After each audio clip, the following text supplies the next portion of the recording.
Hey traders, Raghee here. Welcome to Charts and Coffee. Happy Thursday, everybody. We have two more sessions to get through until we are done with this quarter. We can move on to Q4. I am very optimistic. And when I say optimistic, it's two things. One, I am optimistic about longer term follow through going into Q4. It is historically also a bullish time for not all of it, but for the period of time of mid-October to about early to mid-November, we could, right, seasonally speaking, a July-esque type rally, which really could make Q3 if we're good about the timing and we're not stubborn about what we see. And we ditch what we think and feel and everything else, right? So very optimistic about Q3. But I got to say about Q4, but Q3 has not been bad. You know, I know July was great for everybody as uptrends are frankly easy to trade, right? August was choppy, but a lot of you who've been taking some of the day trading approach that I taught in the August day trading options class, notice that not only was August tradable, darn near doubled in account in August. And I shared with you all my trades viz, right? I wanted to share with you all what I did in my account for day trading. And so you can check out those webinars if you'd like. They're out there for posterity. You can see what we did. And then, you know, look at what's going on in September. Feels a lot like August plus a punch in the gut. So are we plugging away through August? Yeah, I'll tell you what, I was just telling our members in the Sector Secrets Master yesterday, on Sunday evening, I'm writing the top tier outlook and I'm thinking to myself, all right, what's sort of the game plan for the week? And definitely part of it is to acknowledge that the end of quarter can be tough because there's a lot of thinking around what do I need to ditch at the end of Q3? What will I pick up in Q4? And just the typical volatility that happens in the most quarter to quarter shift that we see every year. Okay, so then I said, this is going to be a great week to potentially talk about losses. We can talk about the discipline of position sizing, the spreadsheet that I share with members in the Sector Secrets Mastery, the holy grail process of stop loss placement and everything, right? It's going to be great for them to see, you know, that sometimes the week can be a struggle. Go figure. We have gone, what is it? We went 3 for 3 yesterday, 2 for 2 on Tuesday, and 3 for 3 on Monday. So there goes my trading plan, right? In terms of, 2 for 2, 3 for 3, and 3 for 3. So I was really hoping at some point we could see some wobbly markets because let's face it, when we have a loss, that's where the learning really begins because we don't really, as humans, learn a lot when things are going well, which is why years like 2020 or months like July teach us nothing. When things are working, why question, right? When things are choppy, we begin to doubt, and the doubt then seeps into everything we do, and it's toxic, right? So one of the easiest ways to manage that doubt is just have a process that you can lean on, right? The process that I'm sharing, 30 years, right? And so I know it works through darn near everything. At least everything that I've come, I mean, if I'm going on the list of things that I have not traded through, aliens, I have not had an alien phenomena yet that I've had to trade. None of us have. So let's see, that might be the next black swan we're dealing with. All right, gang, let's get to it. As always, your questions are the best part of the show. Let's get to it. And first up, Michael asks, good morning. Good morning, Michael. Thoughts on TLT long weekly time frame? Weekly. All right. So normally I jump on over to ZB, but I think because we're talking about weekly, we can just stick with that long bond ETF. And here we go. Let's open that up. So here's the weekly on TLT. Michael, everything I do is predicated, and I'm sure you know just from being here at Charts and Coffee, Rog's going to start at the bottom of the chart, of course, and that's the foundation, quite literally, the foundation of everything I'm doing rests with the multi-trend because the multi-trend is structure, and we know structure dictate strategy. So as long as this thing is red, I'm not ready to go long, Michael. I can't. And there's so many things that are telling me on top of the multi-trend. Look at the red grab candles. That is the dominant color since this is 2022. Here's 2023. We've hardly seen any run of blue except for here in April. So this is very bearish. We're well below the 200 propulsion. There's nothing here that tells me that all I'm allowed to do for now, Michael, is short into the rips. So since you're talking specifically about a long, I've got to wait for something along the lines more of that neutral environment before I even think about it. And while you're looking at TLT, keep an eye on the euro, which is going to give you really good insight into the dollar, and gold. And I'll tell you what, Michael, if you're open to other considerations in that neighborhood, how about gold? Gold, the euro, and the dollar have a similar catalyst for what they do. And it's the macroeconomic reality of what the US Central Bank and the European Central Bank are doing. And I've got to sneeze. Excuse me. All right. European Central Bank are going to do. Not that the dollar affects the stock market, right? At all. It's that the US dollar is affected by the same macroeconomics that affect bonds and gold, currencies in general, right? But euro and dollar for sure. And then, of course, macroeconomic environments affect the indices. So it's the same macro catalyst affecting these areas. I would keep an eye on gold, knowing that connective thread, right? I would definitely keep an eye on gold. All right, next up is, let's see here. Hey there, Carla. Can't wait for the mastery to begin today. You and me both. Yep, can't wait to get to trading. All right, let's see what else we have. Let's take a look at what's going on in the broader averages this morning. And just a few basic, and we've been going over some of my pre-market routine. So if that's been helpful, let's go through that some more. Yeah. So kicking it off, and I think this is gonna Super Trooper, I think your question is going to lend itself really, really well here. Exponential moving average, why EMA instead of SMA? That's a really good place to start some of my pre-morning routine, even on the 5-minute. If we're below the 200, there's inherently a little bit of bearishness to what we're seeing. And then I add to that the fact that we are trading below the previous session close. We're trading certainly not below the previous session low. But we're trading in some areas that I would consider to be bearish as well, below the 200. So why do I look at the 200 exponential, not the simple? Simples are cool. They're very old school, which I love. I think a lot of you know nearly everything I do is rooted in Dow theory, definitely influenced by folks like Nicholas Darvis. I know that we all now in modern trading stand atop the shoulder of giants, and I just like to give credit. And so with that in mind, simple moving averages were very common when I first started trading in the late 80s, early 90s.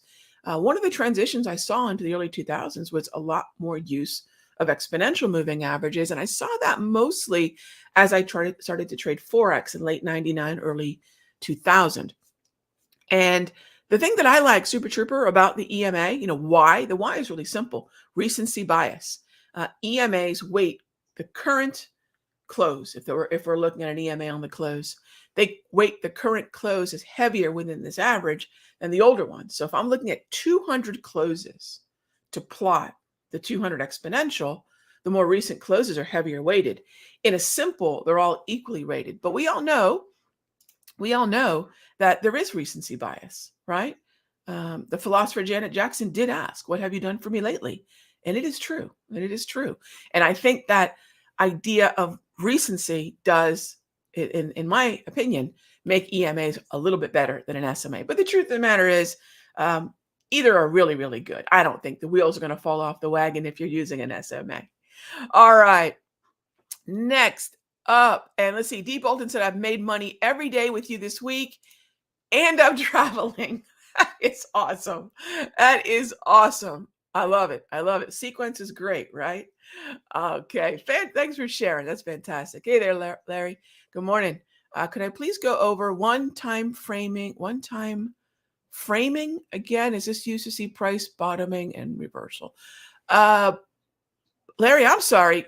Did I not have enough coffee this morning? It's entirely possible. Could I please go over one-time framing? Oh, one time frame? Like, why do I choose one time frame? I don't know what that means. One time for I use a 5 minute for day trading. I use a 60 minute for swing trading, short-term swings. I use a daily for long-term swings, and I use a weekly for our portfolio that we build up.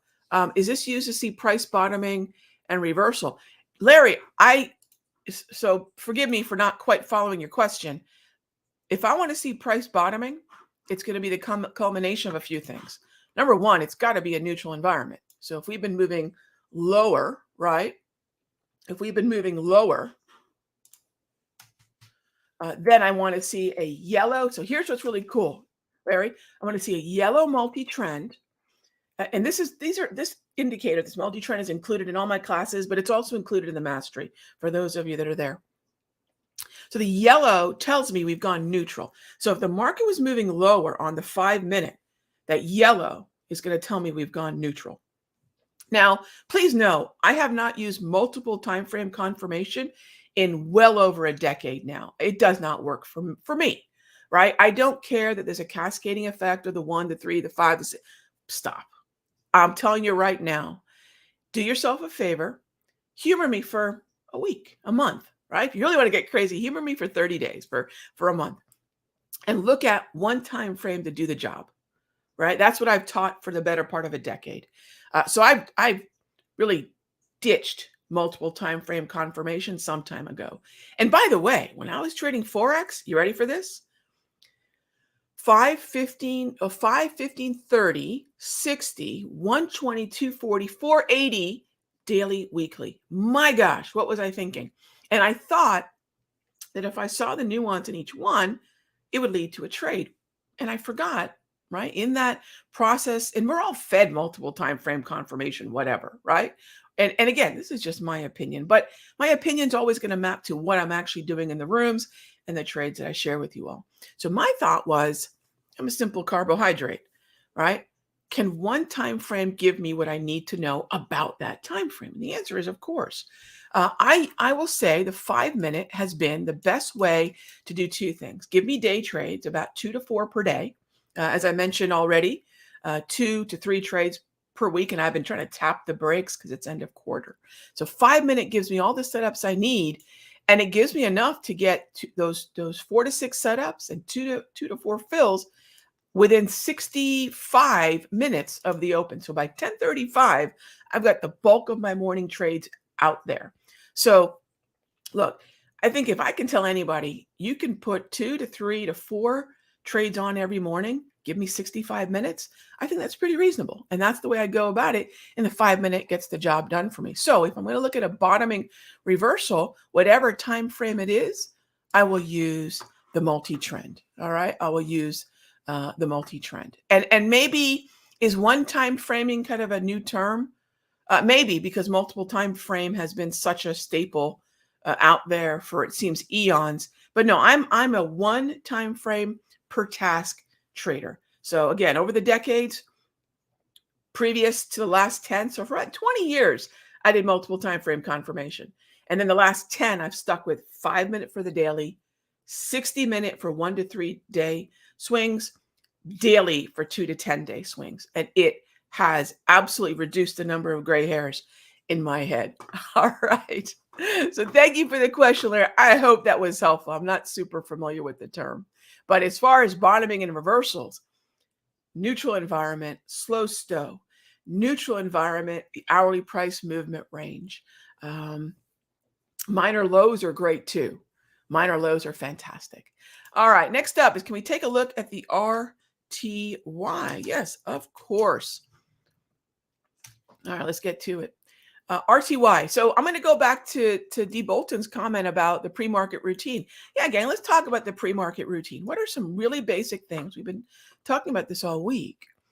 What are some of the really basic things we can do that will give us an edge at the bell, because unless I'm ready to go, warmed up, ready to go at the bell, I don't mean slinging trays. I mean ready to start thinking about what I want to do. There's no way I could be as effective as we're being in 65 minutes.